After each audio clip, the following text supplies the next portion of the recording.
In Capital News tonight, President Dr. Samia Suluhu Hassan calls for African countries to invest more in order to address connectivity challenges.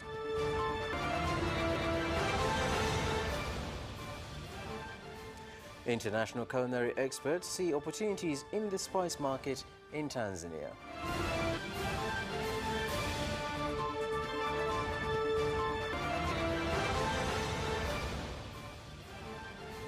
And in sports news, the Minister of Public Service Management and Good Governance, George Simbachawene, tells Simba Sports Club to report to PCCB following the 5-1 loss to Yanga.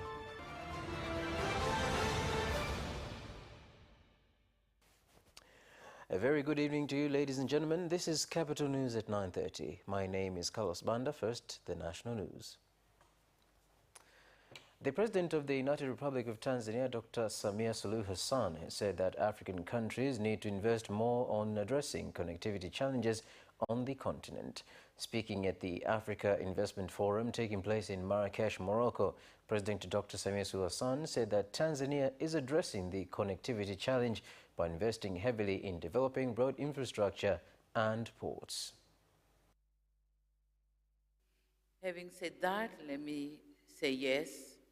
Tanzania is very strategically located at the east of Africa, and we are sharing borders with 8 countries, and so all these 8 countries depends on Tanzania on transportation of people and goods through various ports of Tanzania. But then before going to the ports, let's say connectivity is the major issue in Africa, and that's a gap we are having. Africa has to invest a lot in connectivity. Talking of connectivity, I once attended a conference in Senegal, and reaching Senegal, I had to go to Paris first, going to Europe and then coming back to Africa. So that's a problem of connectivity in our continent. But in Tanzania, how are we dealing with the connectivity, working with all these 8 neighbors? We are using roads. We have invested a lot in connecting Tanzania with our 8 road accessible countries like Zambia, Mozambique, Malawi. On human capital development, President Dr. Samia Suluhu Hassan said Tanzania is embracing the challenge with technology and digital innovation by engaging the private sector. In human capital development and also in the diversification and modernization of our economy, the technology and digital innovation, we have given a priority to it. We have started, we have established several startups for the youth, for them to be able to engage in various sectors, coming with innovations on how they will work on several sectors. Important thing of all is the embracement of private sector. For us, we know that private sector is the only engine of economic growth. And so we are working with the private sector. We have created an environment, favorable environment for private sector to thrive in our country. And so we are receiving a lot of private business in our country. 2 people have perished and 8 others were injured after a road accident involving 5 vehicles occurred on the steep road along the Ruhuji River Basin in Njombe region. 8 of the casualties have been admitted at Njombe Kibena Hospital for further medical treatment. Hapa kila wakati inatokea ajali. Endapo itarekebishwa, ipanuliwe barabara iwe kubwa, ajali labda zitapungua. Baada ya kufika kwenye ajali, tukiwa tunaendelea kufanya maokozi ya gari ambayo tumepewa taarifa ya ajali, ikatokea ajali nyingine ya pili na tukaendelea kufanya maokozi. tumepokea majeruhi 8. Kati yao wanawake ni 2, wanaume 6, na tumepokea waliofariki 2 ambao wote ni wanaume. Kwa hiyo jumla yao ni watu 10. Farmers in Handeni Council, Tanga region have expressed concern on the destruction of crops done by pests. They have called on the government to intervene by providing them with pesticides before more destruction is done on their crops. Hawa watumishi ambao ni mabwana shamba kwenye kata wasio wanakaa ofisini, wao wanatembelea wakulima ili kujiziona changamoto ili waweze kutusaidia mapema. Tunaomba kama sisi wananchi wa wilaya Handeni tupate dawa, wakulima apate dawa. Dawa imfikie mlengwa yoyote yule ambaye ni mkulima, hata ni bustani. Maelekezo yangu kwa maafisa kilimo kwanza ni kuhakikisha kwamba hawakai ofisini. Daktari Samia Suluhu amejipambanua akawapa pikipiki wote waende wafanye tathmini ya hali halisi ya uharibifu, ni kiwango gani cha dawa kinahitajika. Economic experts have advised the government to invest more in human capital development, infrastructure, minerals and agriculture in order to bring about sustainable economic development in the country. The call was made in Dar es Salaam during RIPOR's 27th annual meeting. Lakini uzalishaji katika kilimo ni duni, teknolojia inayotumika ni ya kizamani. Kwa hiyo hapa nadhani kuna haja ya kuangalia njia ambazo tunaweza tukaleta mabadiliko katika uchumi. Play a crucial role in making our economies and society cope with ever dynamic world. This is through diagnosing emerging opportunities, challenges and informing our policy decisions. On that note, I would like to express my profound appreciations to REPOA for upholding the tradition of organizing this research and policy dialogues for the last 27 years. Promote a mutual understanding for each other's perspectives and to enhance alignment of research with the country's current and future needs. This is necessary to foster research that is specific, timely, relevant, and capable of contributing to both national and local development aspiration. Some members of parliament have called on ministers to protect national interests, fight against embezzlement and address people's challenges. They made the statements when contributing to the debate on the guidelines for the government budget plan for the 2024-2025 financial year. Kagera ndio mkoa ambao mara nyingi unapata kadhia mbalimbali za inapotokea milipuko ya magonjwa, lakini bado uwekezaji kwenye sekta ya afya kwa mkoa wetu haujaridhisha. SGR. Sababu ya leo hii loti 3 bado kuwa 12% ni nini? Sababu ya loti 4 kuwa 5% mpaka sasa hivi ni nini? Miaka 2-3 ya mkataba wana 5%, lakini loti 6 yenyewe ni 0.29. Ufadhili wa miradi ukoje? Local and foreign development stakeholders have started a process to establish a blood bank in Arusha in order to address the problem of blood shortage. We're also doing this drive as part of our initiative to create the first blood bank in Arusha. Currently, the closest blood bank for us Arushans is in KCMC Moshi. So whenever we need blood, we always have to go and get it from Moshi. So Rotary clubs in Arusha, along with our international Rotarians in America, are creating the first blood bank in Arusha, which will be at the Njira District Hospital. It's still under construction, but these are all initiatives that we are gathering to create awareness about the first blood bank. We encourage you all to donate blood as and when you can. And now for our special report from Germany. An EU report found that black people in several countries in the bloc are experiencing higher levels of harassment and discrimination than 6 years ago. Anti-black racism was the highest in Germany. Let's bring in Thomas Sparrow from our partner station, DW in Berlin, to get more on this. Thomas, what exactly did the report conclude? Could you give us more details, please? Report that was published by the EU Agency for Fundamental Rights found that anti-black racism in several European countries has reached new heights. The survey was based on a poll conducted in 13 of the 27 European Union countries, so in roughly half of them, and it revealed that around a third of people who were surveyed had felt racially discriminated against in the last 12 months, which is actually a figure that is higher compared to previous polls. And that figure was particularly bad in two countries, in Germany and in Austria.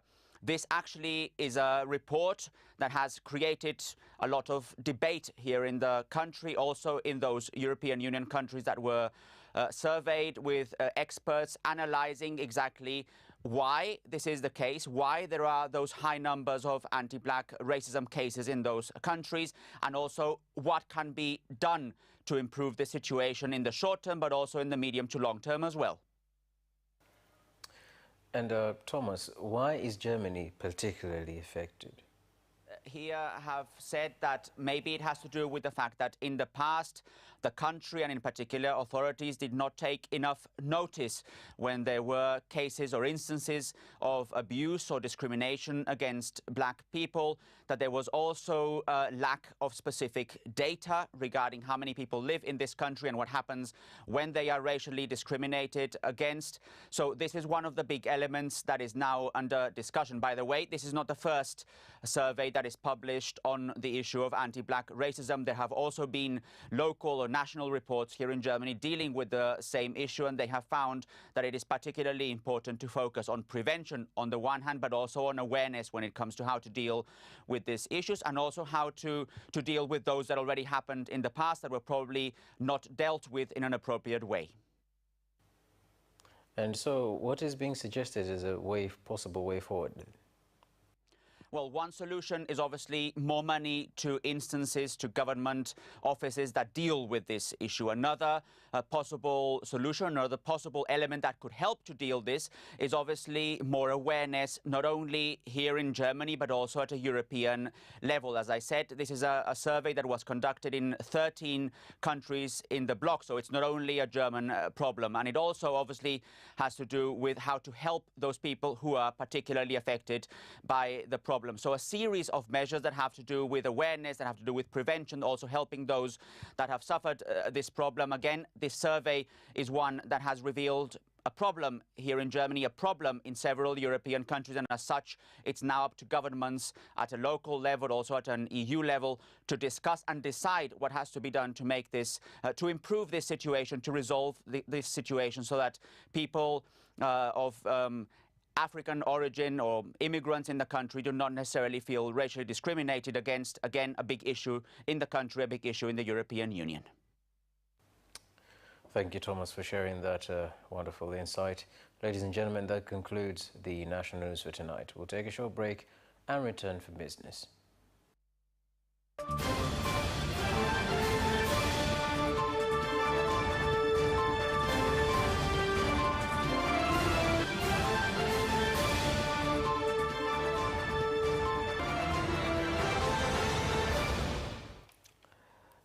Glad to have you back, and now business news. Zanzibar Utilities Regulatory Authority Zura has announced new fuel prices for the month of November that come to the effect on Thursday, with both petrol and diesel prices going up. Za mwezi Novemba mwaka 2023 zitakuwa kama ifuatavyo. Petroli itakuwa shilingi 3187, dizeli itakuwa shilingi 3323, mafuta ya taa itakuwa shilingi 3300 na mafuta ya ndege bei itakuwa ni shilingi 2976. Sababu hasa zilizopelekea mabadiliko haya ni kwanza kuongezeka kwa bei za bidhaa hizi katika soko la dunia, lakini sababu nyingine ni kuongezeka kwa gharama za uagizaji wa mafuta kwa bidhaa zote. International culinary experts have expressed satisfaction with the quality of spices that are grown in Tanzania due to abundant varieties and robust flavors that are highly influenced by climatic conditions such as smoked black cardamom, long pepper, nutmeg, cinnamon. Germany's top chef and author Marco De Andrea, who is visiting Tanzania for culinary adventures, has more. And I got some new spices I never know. So I got the black cardamom, I showed you already. It's really nice, new flavor. It is. And we added now in a cookie recipe a mixture of spices and want to sell them for our customers and supporters in Germany with a small Christmas present. Okay, so in there, when it comes to spices, for us, we use spices for making tea and a bit of pastries, but we don't have much long list of pastries, which are local recipes. But with you, what are you looking forward to turn these spices that you came across with today, and adventurously, how are you going to use them? So first I bring it with me and tell the team of mine what we can do with it. So everybody is thinking about it, and probably some spices are good with chocolate. I think that's a normal thing if you do the pastry. So the dark and heavy spices are good with chocolate, and then we have the fruity part. We have the green cardamom, for example. It's really fresh and really intensive. So yeah, we just play around with the spices and should do what we can do with it. Okay, now with the depth of the flavors, here I think the experience, it's a bit different from how you're used to back home. Yeah. I want to know from the chef's experience, when you just grab them and smell them and feel them, how bold are Tanzanian spices when it comes to the culinary adventures? So I mean, the first thing, if you smell it, is really intensive. So, but then it's something that is emotional. So we had lunch yesterday, and after that there was a spiced coffee, you know that? The coffee with some spices inside. So I never had it before. And so in my head, should I think about it, what can we do with it? And maybe we can some chocolate, some truffles, a little bit with the same feeling, because coffee and the spices is a good match. And I think that's something how we can go with it. Would you wish to find these spices back home? I hope so.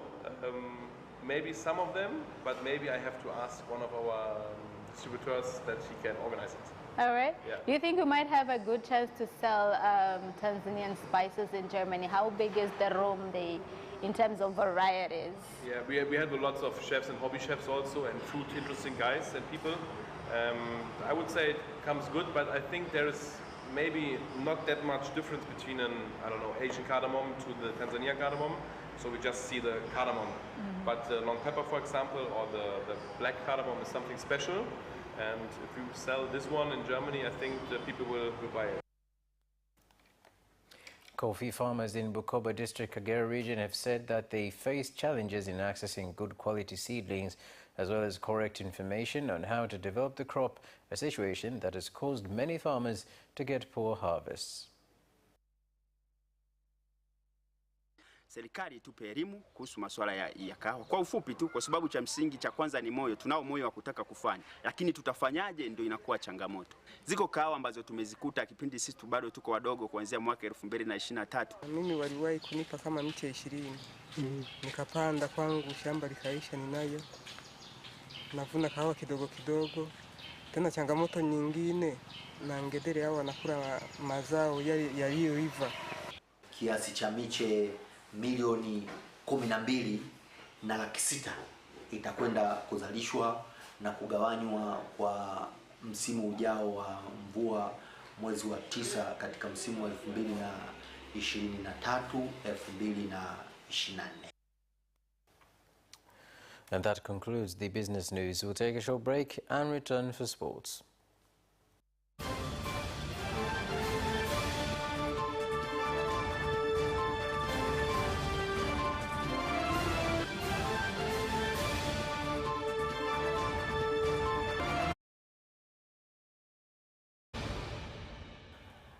Glad to have you back, and now sports news. The Minister of State in the President's Office for Public Service Management and Good Governance, George Simba Chiwene, has told the management of Simba Sports Club to report to the Prevention and Combating of Corruption Bureau, PCCB, if they believe the 5-1 goals defeat to Yanga over the weekend was due to corruption. Rushwa michezoni haikubaliki. Kama mchezo wa juzi wa Yanga na Simba una viashiria vyovyote vya rushwa, niwaombe sana timu ya klabu ya Simba waende wakaripoti ofisi ya TAKUKURU Temeke kama zile tano zimetokana na rushwa, ili TAKUKURU Namungo FC has pleaded to defeat Simba when the two sides met on Thursday in the NBC Premier League. Moving on, Tanzania Olympics Committee has called on sports associations that qualify to send athletes to the Olympics next year to follow procedures. The call was made at the launch of the Let's Go to Paris initiative at the French Embassy in Dar es Salaam that aims to educate athletes on the Olympics. Tumepata mwaliko kutoka IOC kwamba Tanzania ni nchi mojawapo ambayo itashiriki kwenye michezo ya Olympic itakayofanyika Paris mwakani 2024. Kwanza kwenye mashindano, manake ndio tunachokipeleka, ni jukumu la kamati ya Olympic Tanzania kwa timu ya Olympic ya Tanzania. Kwa sababu gani? Kwa sababu kuna masharti ya jinsi gani vazi lako liwepo. And that sports item ends our news bulletin for tonight. Thank you so much for watching and see you next time.